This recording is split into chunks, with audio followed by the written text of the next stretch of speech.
Hello दोस्तों, channel में आपका फिर से स्वागत है। पिछली एपिसोड में हमने सपोर्ट और रेजिस्टेंस के बारे में बेसिक कॉन्सेप्ट्स पर चर्चा की है। इस वीडियो में हम सपोर्ट और रेजिस्टेंस लेवल्स के हायर कॉन्सेप्ट्स की तलाश में एक कदम और आगे बढ़ेंगे।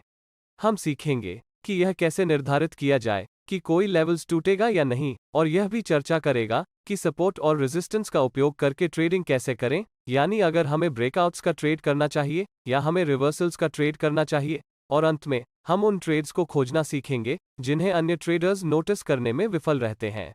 आइए तुरंत शुरू करें। पहला और सबसे महत्वपूर्ण सवाल यह है कि कैसे पहचानें कि कोई सपोर्ट या रेजिस्टेंस लेवल कब टूटेगा। जब आप रेजिस्टेंस लेवल में हायर लोज की एक श्रृंखला देखते हैं तो आपको रेजिस्टेंस पर बेचने से बचना चाहिए। इसका कारण बहुत ही सरल है। मैं आपको एक उदाहरण देता हूं। मान लीजिए कि आपके हाथ में यह हथौड़ा है जो बहुत बड़ा और मजबूत है, और आपके ठीक सामने एक ब्रिक की दीवार है। आप हथौड़ा लेते हैं और आप उसे बार बार दीवार से टकराते हैं। मैं आपसे पूछना चाहता हूं कि क्या ब्रिक की दीवार के बने रहने की संभावना है या इसके टूटने की संभावना है? कॉमन सेंस आपको बताएगा कि ब्रिक की दीवार टूटने की संभावना अधिक है। और यह बिल्कुल वही कॉन्सेप्ट है जब एक शॉर्ट पीरियड के भीतर एक रेजिस्टेंस लेवल का कई बार टेस्ट किया जाता है। संभावना है कि रेजिस्टेंस लेवल टूट जाएगा। मुझे 100% यकीन नहीं है कि लेवल टूटने वाला है, क्योंकि ट्रेडिंग में कोई भी 100% निश्चित नहीं हो सकता है, लेकिन रेजिस्टेंस लेवल के टूटने की संभावना अधिक है। और इसी तरह जब आप सपोर्ट लेवल में लोअर हाइज की एक श्रृंखला देखते हैं तो संभावना है कि सपोर्ट लेवल टूटने वाला है। ऐसा इसलिए है क्योंकि कीमतें शॉर्ट पीरियड में कई बार सपोर्ट लेवल को टेस्ट करती हैं। हम इस वीडियो में इस विचार को और आगे बढ़ाएंगे जब हम ब्रेकआउट ट्रेड्स के बारे में बात करेंगे। एक और बहुत इंपॉर्टेंट सवाल यह है कि ट्रेडिंग के लिए सर्वोत्तम सपोर्ट और रेजिस्टेंस एरियाज को कैसे खोजा जाए। हम इस प्रश्न को दो ट्रेड आइडियाज के साथ देख सकते हैं। एक ब्रेकआउट्स है और दूसरा है रिवर्सल्स।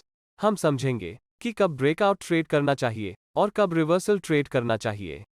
आइए रिवर्सल ट्रेडिंग के विचार से शुरू करें। इस प्रकार के रिवर्सल ट्रेडिंग से जुड़ा सबसे इंपॉर्टेंट प्रश्न यह है कि आप कैसे जानते हैं कि एक विशेष लेवल बरकरार रहेगा या नहीं। यदि सपोर्ट या रेजिस्टेंस लेवल बना रहता है तो ही आप एक रिवर्सल ट्रेड में प्रवेश कर सकते हैं, वरना आप ट्रेड के गलत पक्ष में रहेंगे और नुकसान में समाप्त होंगे। रिवर्सल ट्रेडिंग करने के लिए मैं आपको कुछ टिप्स दूंगा।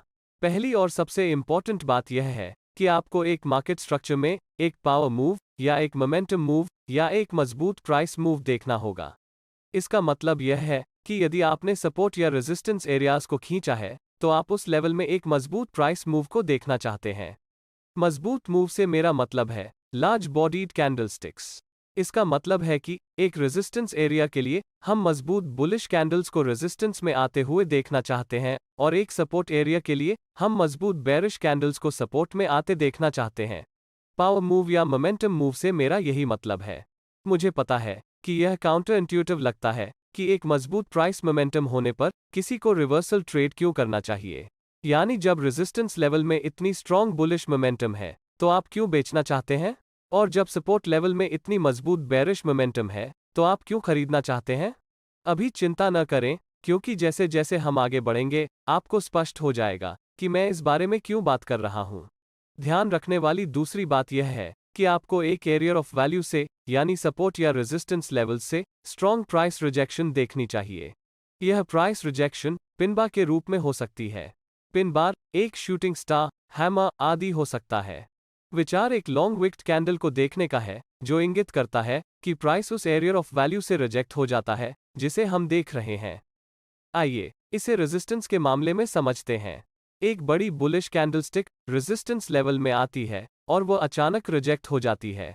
प्राइस रिजेक्शन जितनी मजबूत होगी ट्रेड उतना अच्छा होगा। ठीक यही आप देखना चाहते हैं। आइए इस आइडिया को थोड़ा और गहराई से समझते हैं। इनिशियली मैंने मेंशन किया है कि हमें सपोर्ट या रेजिस्टेंस के एरियाज में एक मजबूत मोमेंटम मूव या पावर मूव को देखने की जरूरत है।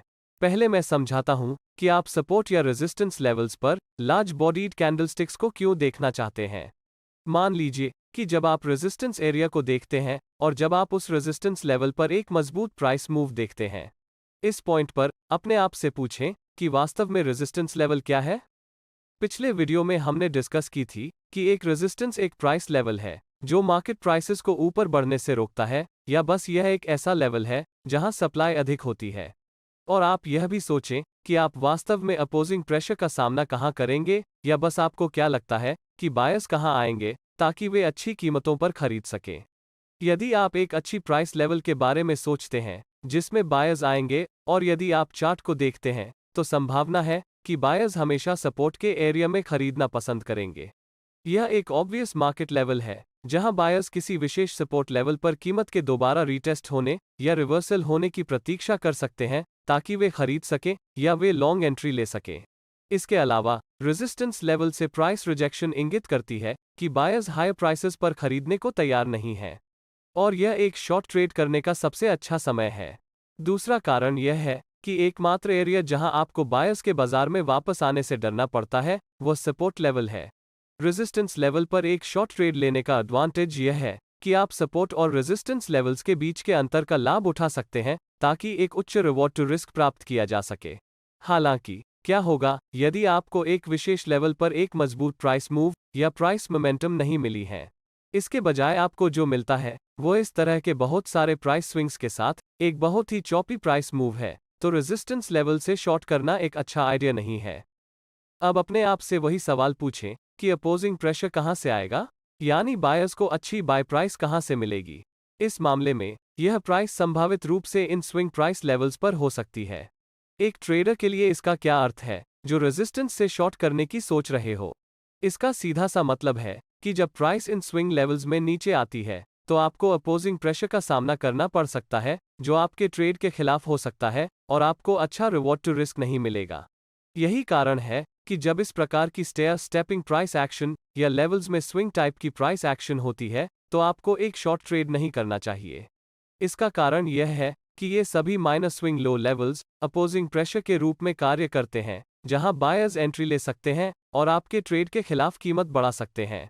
आप एक पर्टिकुलर लेवल पर लार्ज बॉडीड कैंडल्स या लार्ज मोमेंटम कैंडलस्टिक्स को क्यों देखना चाहते हैं? इसका कारण एक बहुत ही सिंपल आइडिया है।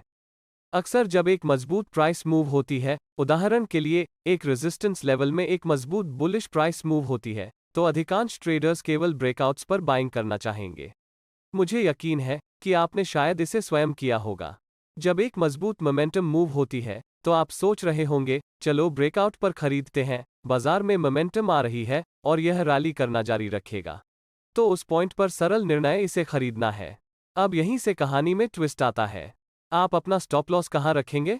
चूंकि आप एक ब्रेकआउट ट्रेड ले रहे हैं, इस बात की बहुत अधिक संभावना है कि आप इसे रेजिस्टेंस के तहत रखेंगे, शायद रेंज के बीच में या रेंज में कहीं नीचे या सपोर्ट लेवल से भी नीचे। यह इंपॉर्टेंट क्यों है? इसका मतलब यह है कि यदि ब्रेकआउट फेल हो जाता है तो यह स्टॉप लॉस ऑर्डर के इन सभी क्लस्टर्स को हिट करने जा रहा है जिन्हें रेजिस्टेंस लेवल्स के तहत रखा गया है। और अगर ध्यान दें तो स्टॉप लॉस ऑर्डर्स के ये क्लस्टर्स क्या हैं जो रेजिस्टेंस लेवल के नीचे वेट कर रहे हैं?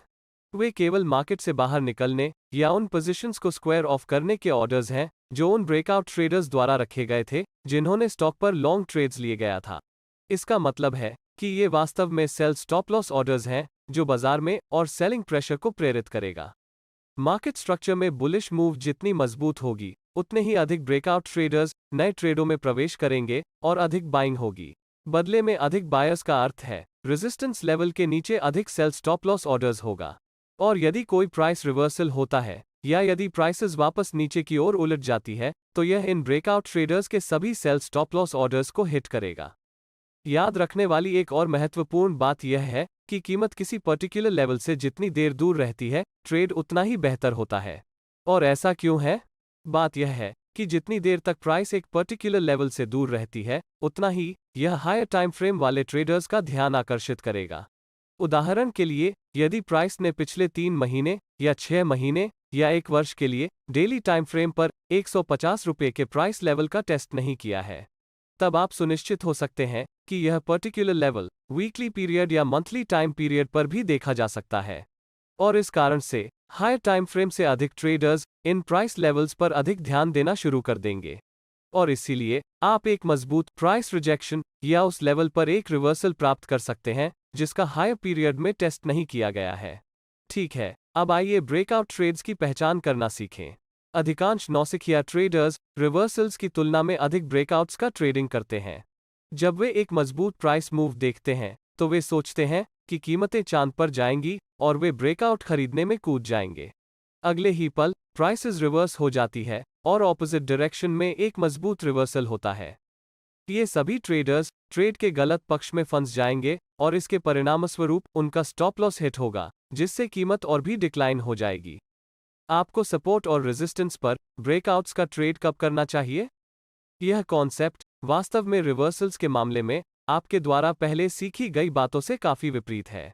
तो आप जानते हैं कि कीमत सपोर्ट या रेजिस्टेंस पर रिवर्स होने की संभावना है जब आपके पास एक पावर मूव या मोमेंटम मूव होता है जो एक प्राइस रिजेक्शन के साथ एक मार्केट स्ट्रक्चर में चलती है।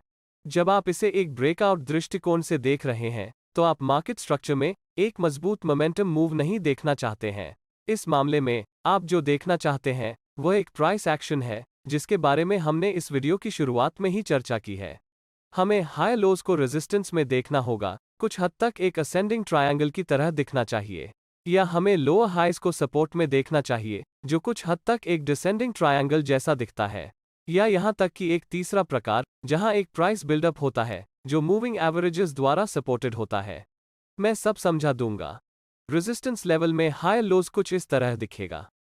आप देख सकते हैं कि कीमत कुछ हद तक असेंडिंग ट्रायंगल पैटर्न की तरह दिखती है।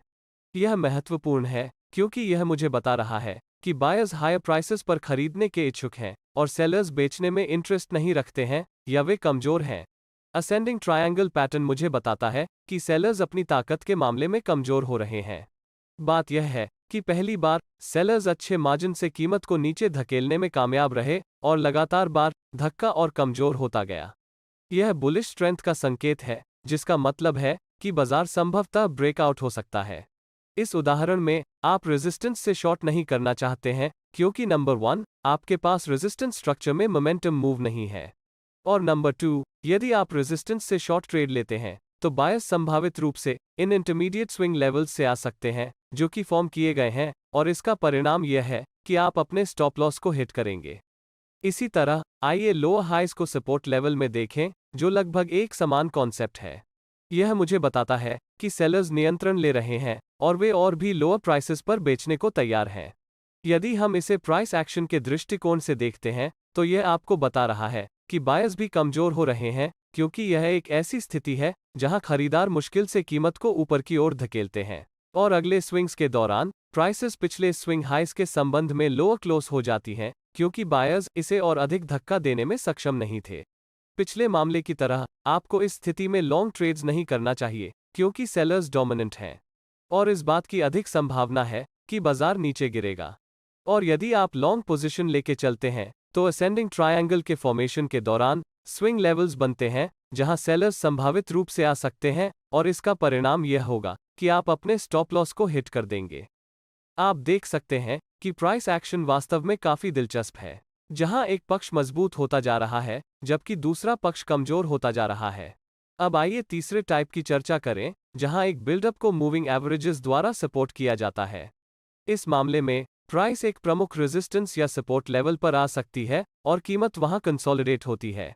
यदि आप 20 पीरियड या 50 पीरियड की मूविंग एवरेजेस चार्ट में लाते हैं तो आप देख सकते हैं कि मूविंग एवरेजेस प्राइस का सपोर्ट कर सकती है और रेजिस्टेंस के रूप में भी कार्य कर सकती है। ऐसा लगता है कि बाजार वास्तव में मूविंग एवरेजेस का रिस्पेक्ट कर रहा है और यह ब्रेकआउट के लिए तैयार हो रहा है। इसलिए यदि आप बिल्डअप या माइनर कंसोलिडेशन पाते हैं जब कीमत सपोर्ट या रेजिस्टेंस लेवल्स तक पहुंच जाती है, तो यह हमेशा एक संकेत होता है कि कीमत ब्रेकआउट या ब्रेकडाउन होने वाली है। आइए अब अंतिम प्रश्न पर चलते हैं, सपोर्ट और रेजिस्टेंस ट्रेडिंग के अपॉर्चुनिटीज कैसे प्राप्त करें जिन पर अधिकांश ट्रेडर्स का ध्यान नहीं जाता है। यह बहुत सरल कॉन्सेप्ट है। यदि आप एक ट्रेडर हैं जिसकी trade entry daily time frame पर है तो आपको वीकली टाइम फ्रेम की तरह एक हायर टाइम फ्रेम तक जाना होगा और एक बिल्डअप या टाइट कंसोलिडेशन की तलाश करनी होगी, क्योंकि जब हायर टाइम फ्रेम एक टाइट कंसोलिडेशन बना रही है तो संभावना है कि आप डेली टाइम फ्रेम की तरह लोअर टाइम फ्रेम पर सपोर्ट रेजिस्टेंस ट्रेडिंग के अवसर पा सकेंगे। एक और उदाहरण लेते हैं। यदि आपकी ट्रेडिंग टाइम फ्रेम 1 घंटे की टाइम पीरियड है तो आपको डेली टाइम फ्रेम जैसे हायर टाइम फ्रेम पर बिल्डअप की तलाश करनी चाहिए। और यदि आप डेली टाइम फ्रेम पर एक टाइट कंसोलिडेशन का स्पॉट करते हैं, तो 1 घंटे की टाइम फ्रेम पर आपको सपोर्ट और रेजिस्टेंस ट्रेडिंग के अवसर खोजने में सक्षम होना चाहिए। यह एक बहुत अच्छी टेक्निक है जिसका उपयोग आप बाजार में सपोर्ट और रेजिस्टेंस ट्रेडिंग के अवसरों को खोजने के लिए कर सकते हैं। आप 15 मिनट या 5 मिनट की टाइम फ्रेम्स जैसे लोअर टाइम फ्रेम्स का भी उपयोग कर सकते हैं। ध्यान रखने वाली एकमात्र बात यह है कि उचित रूप से एक हायर टाइम फ्रेम का चयन करें और एक हायर टाइम फ्रेम पर एक टाइट कंसोलिडेशन खोजें, ताकि आप लोअर टाइम फ्रेम में सपोर्ट और रेजिस्टेंस ट्रेडिंग के अवसर पा सकें। अब इस वीडियो के लिए बस इतना ही। मुझे आशा है कि अब आपको सपोर्ट और रेजिस्टेंस के बारे में अच्छी क्लैरिटी है और अब आप इन 2 वीडियोस से सपोर्ट और रेजिस्टेंसेस ट्रेडिंग के बारे में भी जानते हैं।